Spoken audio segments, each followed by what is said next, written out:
Hi guys, welcome to the channel. Today is Wednesday, the 6th of May 2026. Welcome to the channel. So today I'm starting off on the weekly time frame. On the weekly time frame, I've been having this key level here, which is the 1.3575, 3.578.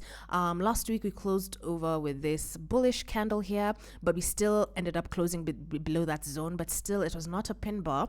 It was more of a bullish candle, but still it had a wick to the upside. And even on the weekly time frame, guys, we are in an uptrend, but there's still this very long wick here, which usually for me could be a sign for price to come and even fill up this wick, because I've been having this channel, and even when I move back, there are still points over here where price might want to come to.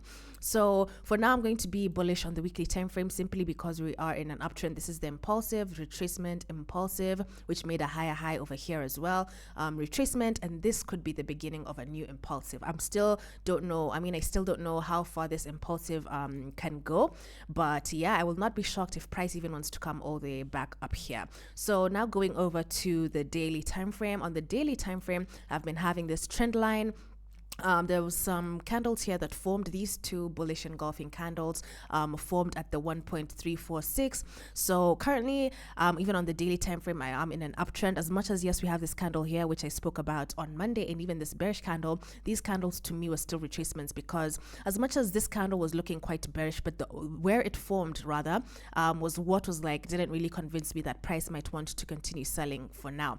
As much as, yes, I've been looking for sells and even for pullbacks, I think many people have been waiting for pullbacks all the way back down to this level here, or even up to here, because we do have some imbalance. But guys, this level here is not letting things go. This 1.346, it looks like price is standing on business around here. So with that being said, I'm just going to have to go with the trend and what price is doing at key levels, which is moving upwards. So I am going to be on the buy side. Yeah, what did I want to mention? Yeah, this candle, if it had formed below a key level here, like let's say we had, for example, this bearish engulfing candle at around here, for example, let's say it formed like that and it was a key level, this here would have been like, oh, okay, maybe price wants to sell. But because it just formed like above, which means it broke above a key level before coming up downwards, which means that is a break and retest. So that is why I'm remaining on the bullish side of things. I hope I tried to explain that a little bit, but I do have a video on my candlesticks explaining all these things that I'm saying. Please check that out. I think I described them well there. So yeah, I'm going to be on the buy side simply because of this bullish candle here. We have a trend line, we have a key bounce here to key levels. So potential areas for me even could be back up to this week here, because we do have a week here from, I think, a previous day, which was on Friday, 1st of May. So yeah, I won't be shocked if price wants to continue moving up, guys. At the moment, I won't be shocked. If it comes up to here, that's okay. If it comes up to here, that's fine. If it comes even all the way back up to here before now starting to look for sells around that area there before now heading over downwards, then that would be cool. I'm just going to be having an open mind, but as per now, I'm going to remain bullish. So yeah, now on the 4-hour time frame, so I think we can see it a bit more clearly. We had the impulsive retracement, impulsive retracement. I think all of this was a retracement, and then we had a bullish candle here. Now a new beginning of an impulsive move, because we did make a higher high here. So yeah, we broke above this particular level here, retraced around this level here, which is the 1.352.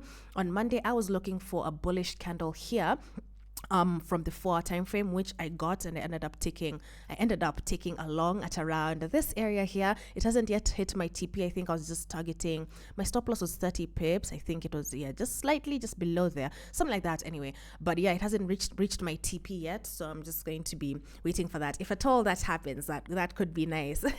Also, yeah, guys, I'm happy to announce that my Alpha Capital, I guess I'm funded, because they are yet to send me logins, but I did reach the 5% phase 2. So now I'm only remaining with my FTMO, which is now the current trade that I'm in at the moment, and I'm hoping that it could hit TP. Yeah, I definitely see potential of price coming even back up to this weekly high, which was last week's high. But anyway, let me go down to the 1-hour time frame so that I can check out entries if I was not in that trade.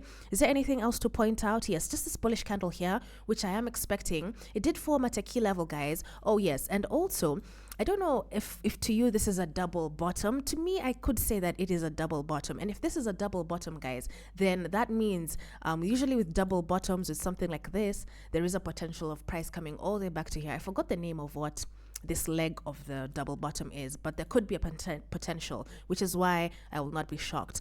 Yeah, is there anything else to point out on the 4 hour time frame? Not really. So let me go to the 1 hour, because that's usually my entry time frame, even the 4 hour.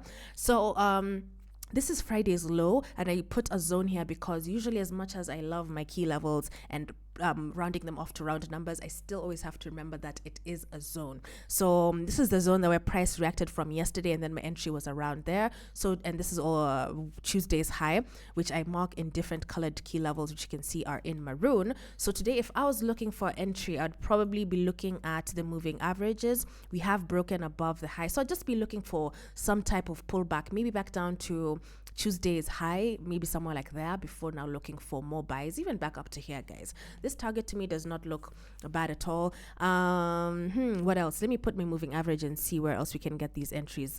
I haven't plotted my trend lines yet, but if I was to plot a trend line, it would be looking something like that.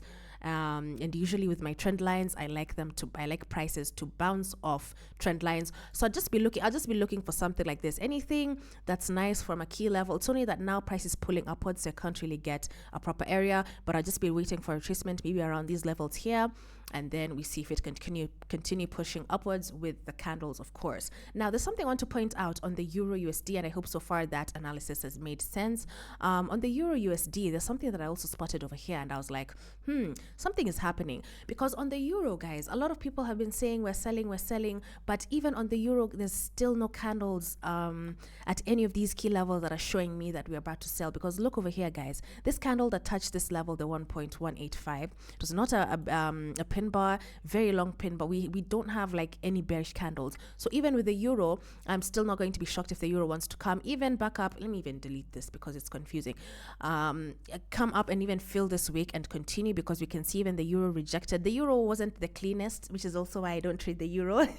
But it still did form some bullish candles over here. And if somebody was, let's say, like a swing type of trade, and maybe you took an entry like this on the daily, you can see even a target like this is not even that bad, because there is a potential of price moving upwards to maybe make a better candle here for sells, and then we start seeing if we can start selling upwards. And you can see even with the euro, it pulled back to around let's say around the 50, because it's a bit close to the 50. So it moved, it pulled back around 50 to the 50% fib, and then pushed upwards. So just interesting. These are just things that I like to note. And then also on the 4 hour time frame, we did have a bullish engulfing candle over here. So it was almost at the same exact place as this previous one, where I believe people took buys. And you can see another bullish engulfing candle on the 4 hour at that particular key level. And I was like, this is nice, because this actually formed at the same time as the pound USD, and that's why I use it for correlation.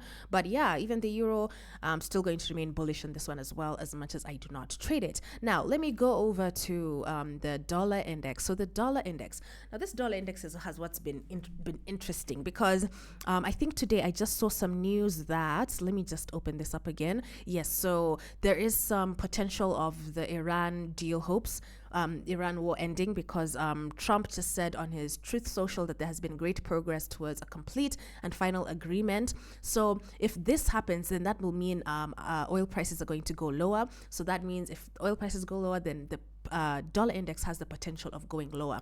And that is why even on Monday, as much as yes, I saw rejections over here, I was still looking at past data. And you can see the last time we were at this particular point here was in Friday 13th of June. And then we had what is it called? Let me look for my, okay. I'm repeating what I did on Monday, but I'm just pointing it out again, because I just like to see these things in case it happens. I don't want to be shocked. And you can see we did that, we pulled, now here we're there again. So again, I will not be shocked if price continues selling. And not only that, even on the weekly time frame, we still have a bearish engulfing candle printed at exactly the 100.2. And to me, guys, this here still is a sort of double rejection, because if I move this particular key level here, let's say I just move it there, and then I can even leave it there. Actually, let me leave it there and even round it off. So let's say it was at the 100.6. isn't this a double top, guys? Isn't this a double top? And with a double top, like, because they're still in the same zone, as much as yes, we did make a sort of higher high with this one, it's still closed around the same area. And this is why I consider things like this. So if this at all is a double top, then I will not be shocked if price wants to do something like that. So double top, then we had the pullback, neckline bounce, and then continue dropping again. So I don't know. It's interesting because now on the 1 hour I spotted a head and shoulder. I thought price was going to continue pushing upwards, which it still can, by the way, because I can definitely be wrong. You can see on the 4 hour we had a very nice bullish candle here, 4 hour candle. It didn't push up the way I wanted, like pulling up completely, at least to fill up this gap, or even come all the way back up here. You can see we rejected at the 98.57. And now we've started heading over downwards. We do have a gap here as well. So price might want to fill it, or even might come later. And also, just another thing that I wanted to point out, sorry, we have a gap almost at the same area again. And this is why I really look at past data. Look at this area. Look at this, guys. Look at this. Where is this? We have a gap here. And we also have a gap here. And then look what happened. Price did not fill up this gap until when? Like a year later or something. I don't know. But if you look, you'll see. So these are just things that I like to point out. I just like to watch the markets and see. Let me go to the 1 hour time frame. I was really hoping for buys, but now, especially with the fundamental news that I just read, I don't think I'm going to remain that bullish on the pound as per right now. I did spot a head and shoulder, which I posted on my Instagram. You can also be following me on my Instagram to check out updates that I put, but I spotted something like this. Where is the head and shoulder tool? On the 1 hour time frame. Usually the 1 hour time frame is not the best for chart patterns, but it's something that I saw and I was like, oh, could there be a potential of price moving all the way back up here? So I don't know if this is like a failed chart pattern, or if it's just like the fundamental news that has now overridden like this particular price, because I'm sure if probably the Iran war was still continuing, maybe the dollar would be strengthening. But because there seems to be signs of peace, which we're grateful for, even, you know, at the end of the day, yeah, maybe this pattern didn't work, and now maybe the dollar is continuing to drop. So long story short, I'm going to just be bearish on the dollar index as per right now, just looking at how things are going and things that I've also mentioned from the past data and the weekly time frame, and I hope I'm making sense. Oh yes, and what are potential areas? I do have many lines, guys. I do have many lines. Please excuse them. I understand my support and resistance, but sometimes when I'm presenting, it kind of looks like a lot. But yeah, potential areas are down here. Maybe let me go to the daily time frame for this. Potential areas for price to come to, in my opinion, could be back down here, because we still had this gap situation, and even all the way back down. So if I have something like this again, I will not be shocked, but that is just my opinion as per right now. I'm just going to remain bearish because that's what I'm seeing currently on the charts. It's hard to ignore this 4 hour bullish candle, guys. It's hard, especially for somebody like me who trades candlesticks, but sometimes you have to just look at the overall picture so that you don't cloud yourself too much in like the actual technicals, because in trading you need like more confluences than just your candlesticks and your key levels. So yeah, I hope I've made sense, guys. I hope I've made sense. Long story short, that is what I am looking for on the pound and also on the dollar index. I'm really hoping that this buy will continue to push, because then I can finally pass my phase 2 of my FTMO. My FTMO, I just need like 3%, yeah, because that one, I think Alpha Capital, I was ahead on that. So anyway, looking at the calendar today, we have some news at May. On Wednesday, today we don't have any news, sorry, and on Thursday we also don't have any news. We have a clear calendar, and on Friday we have some news at 3:20 p.m. and 3:30 p.m. East African time. Now guys, just something that I want to say that has been bothering me for a minute. These prop firm news rules, you know, for me, my positions, I hold them during news, and the more I'm researching, the more it looks like things are becoming difficult, because I've just seen that FTMO has removed what is it called? FTMO has removed the 200k challenge swing accounts. So if FTMO starts removing swing accounts, guys, what will that mean? Because that will probably mean other prop firms might start removing the swing accounts for traders to not hold during news. And for somebody like me who gets trades like even as early in the morning as per right now, and then let's say you have news at 3:30, does that mean if my TP hits at 3:32 my account will be breached?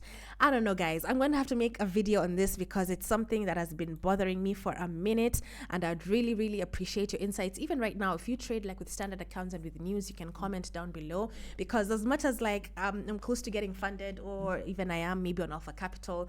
I'm scared, guys. I'm really, really scared. These news are not looking good. And please research on the FTMO situation. You know, FTMO is like the leading prop firm. It's the pioneer when it comes to prop firms. And if they're starting to do that, guys, it's not looking good, guys. It's really, really not looking good. I'm trying to think of now I'll have to be closing trades before news. What if your trade doesn't even hit like your TP and it's like halfway? That will really affect like your profitability and even your edge.